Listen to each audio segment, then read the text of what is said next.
哇，總價60零萬，你就可以攞低呢一套108平方嘅4房單位。咁我哋依家喺陽台嘅位置，陽台睇出去嘅景觀嘅話呢，係冇任何嘅一個遮擋嚟嘅，而且小區環境非常之舒適，非常合適港澳嘅朋友過嚟呢邊度假同埋自住嘅。大家可以睇下呢邊嘅話呢，就可以睇到一個山景同埋湖景嘅，個湖景喺呢度過去就可以睇到一個湖景。跟住呢邊嘅話呢，係冇任何嘅遮擋嘅。我哋依家喺陽台呢個位置108平方做到一個4房嘅單位，而且仲係雙陽台南北通嘅。我哋再睇翻呢個單位啊，呢邊嘅話呢，就係一個入門嘅位置，咁呢一邊係一個單邊位啦，咁呢一邊嘅話呢，都係屬於你自己嘅使用噶啦。咁呢邊呢個門嘅話呢，到時候都係一個交標嚟嘅。跟住再過翻嚟呢一個單位呢，就係第一間房可以做一個書房。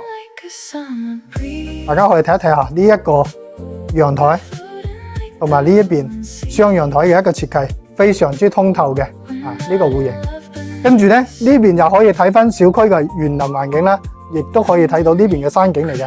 咁呢個樓盤去港珠澳人工島嘅話咧，大概都係40分鐘左右嘅一個車程嘅啫。再睇翻呢個廚房，U 型嘅一個廚房，而且帶有明窗嘅，採光係非常之靚嘅。呢邊個樓盤話咧，仲有小區門口一個直通巴嘅，一日2班可以直接翻去香港噶啦。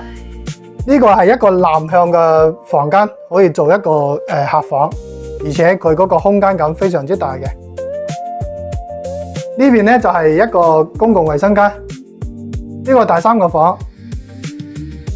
呢邊就係主人房啦，呢個主人房都非常之大嘅，而且都係南向嘅一個主人房。跟住呢邊係帶有一個全景嘅一個飄窗，跟住呢邊咧仲有衣帽間嘅，跟住呢度咧就係嗰個主衛啦。呢個單位總價60零萬，你就可以攞低啦。如果有興趣嘅，可以評論區3個6發資料俾你。